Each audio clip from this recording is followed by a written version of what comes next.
دوها مبارکه سوره چې د قران عظیم شان 93 سوره ده په مکه معظمه کې را نازله شوې ده 11 مبارک آیاتونه لري تلاوت او پښتو ترجمه یې لومړی آیت څخه اوري بسم الله الرحمن الرحیم د الله په نوم چې ډیر زیات مهربان پورا رحم لرونکی دی والضحى والليل إذا سجى ما ودعك ربك وما قلى پرنا ورځ قسم او په شپې چې کله هغه له چوپتیا سره خورا شي ای پیغمبره ستا پروردگار ته هیڅ کله نه پریخي او نه درنه ناراضه شوی دی وللآخرة خير لك من الأولى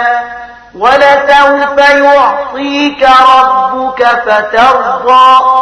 ورومرست الپار آخرت له دنیا څخه ډیر خدای او ډیر ژر وستا پروردگار ته دومره شی درکړي چې ته ور باندې خوشاله شي ألم يجدك يتيما فآوى ووجدك ضالا فهدى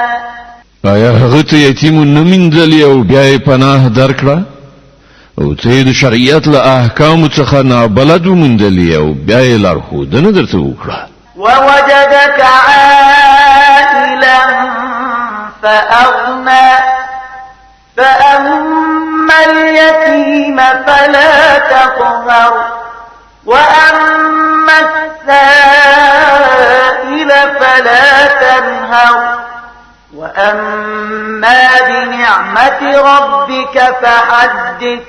او ته به وزلې ومندلې او بیا اشتمن کړې نو پر یتیم باندې قهر مکوه او سوالګر مرټه او د خپل پروردگار د نعمت څرګندونه وکړه